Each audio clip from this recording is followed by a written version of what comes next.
ताबूत कांपा, एक बार, दो बार, फिर रुक गया, जैसे किसी ने अंदर से दस्तक दी हो। मेघना के पैर जड़ हो गए। मेघना,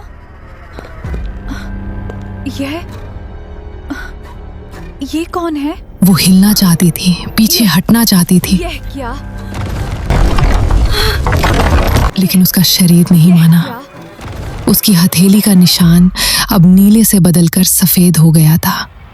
जलता हुआ नहीं, बुलाता हुआ। तांत्रिक जी, अनुज की आवाज दब गई थी। नियति ने तुझे चुन लिया है। ये क्या हो रहा है इसे? तांत्रिक ने जवाब नहीं दिया। वे मेघना को देख रहे थे, सिर्फ मेघना को। उनकी आंखों में जो भाव था वो डर नहीं था, वो पहचान था। मेघना। तांत्रिक की आवाज गहरी थी, शांत थी, जैसे किसी को नींद से जगाना हो, धीरे से, ताकि वो चौंके नहीं। मेरी तरफ देखो।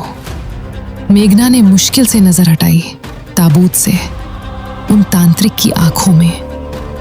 तुम्हें याद है कोई सपना बार बार आने वाला? What happened? मेघना की आंखें फैल गईं। थी What happened? एक सपना था जो You बचपन can't से आता escape. था। एक महल, Join us. सुनहरे दरवाजे और एक लड़की मेघना, जो खिड़की के पास खड़ी होकर बाहर देख रही है। उसके बाल हवा में उड़ रहे हैं और वो रो रही है बिना आवाज के। मेघना हमेशा उस सपने में उस लड़की के पास जाना चाहती थी, लेकिन हर बार मेघना, उससे पहले नींद टूट जाती थी। हाँ, मेघना ने धीरे से कहा, एक सपना है। नियति ने तुझे चुन तांत्रिक ने लिया है। आंखें बंद की। माँ, वो सपना नहीं था। अनुज ने एक कदम आगे बढ़ाया। यानी आप कह रहे हैं कि मेघना के अंदर? नहीं। तांत्रिक ने उसे बीच में रोका। वासवी मेघना के अंदर नहीं है। वासवी की याद है, उसकी पुकार है। दोनों अलग हैं। फर्क क्या है?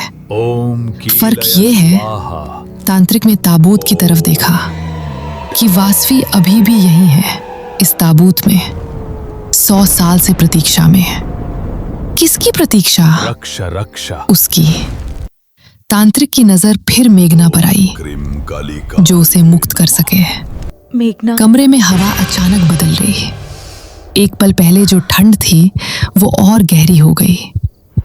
दीवारों पर लगी पुरानी मशालें जो दशकों से बुझी थी, एक एक करके अपने आप जलने लगी। नारंगी रोशनी, धीमी, कंपकपाती। अनुज ने अपनी टॉर्च बंद की। जरूरत नहीं थी अब। था। कमरा रोशन था और उस रोशनी में ताबूत पर बना तिकोना निशान अब साफ दिख रहा था। वही रंग, वही आकार जो मेघना की हथेली पर था। ये निशान। मेघना की आवाज कांपी। मुझे ये क्यों है? तांत्रिक ने एक पल रुककर नियति जैसे ने सही तुझे शब्द चुन लिया ढूंढते है। हुए कहा, माँ, क्योंकि तुम वासवी के वंश से हो। मैं? सन्नाटा। क्या? अनुज बोला। ये महल, ये गांव, ये जमीन सब वासवी के परिवार की थी, और जब उसे श्राप दिया गया तो उसने एक बंधन बनाया अपने खून से, अपनी पीढ़ी से, कि एक दिन उसके ही वंश का कोई बच्चा यहाँ आएगा और उसे मुक्त करेगा। मेघना का गला रुंध गया। लेकिन मेरे घर में तो कभी किसी ने नहीं बताया। हम तो साधारण लोग हैं। साधारण?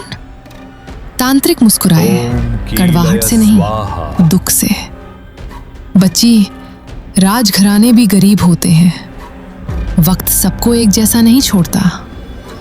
ऊपर से आवाज आई, इशिता की। मेघना, अनुज, ऊपर आओ जे, जल्दी। मेघना, अनुज, ऊपर आओ जा, जल्दी। उस इशिता। आवाज में घबराहट थी। अनुज दौड़ा, सीढ़ियां चढ़ी। तांत्रिक ने मेघना की बांह। मैं आ रहा हूँ। रुको। लेकिन इशिता, वो ठीक है, कोई यहाँ ये था। उन्होंने किया है। किसने? तांत्रिक ने छत की तरफ देखा। जिन्होंने कल रात बाहर खड़े होकर इंतजार किया था। वे जानते हैं कि तुम यहां हो। वे तुम्हें भटकाना चाहते हैं। क्यों?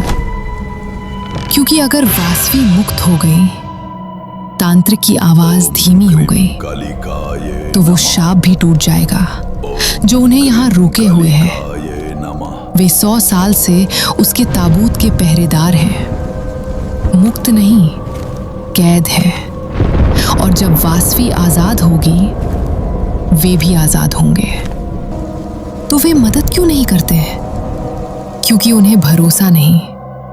तांत्रिक ने कहा, 100 साल में कितने आए, कितने गए, कोई नहीं रुका। उन्होंने उम्मीद छोड़ दी है। नीचे कमरे में ताबूत फिर कांपा, इस बार लंबे समय तक। और फिर एक आवाज आई अंदर से, इतनी धीमी कि शायद हवा हो, शायद दिल का वहम हो। मेघना। पहली बार उसने मेघना का नाम लिया था।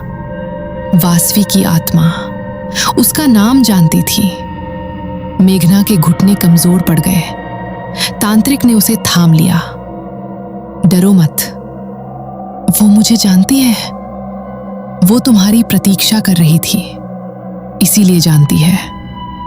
मेघना ने ताबूत की तरफ एक कदम बढ़ाया, फिर दूसरा। उसके पैर खुद चल रहे थे, दिमाग से नहीं, कहीं और से। ताबूत के पास पहुंचकर उसने ऊपर से हाथ फेरा।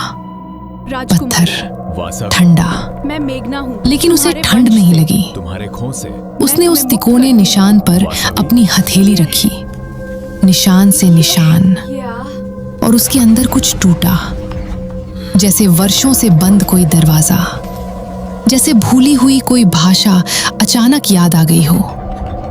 आंखों में आंसू आ गए, बिना किसी कारण के, या शायद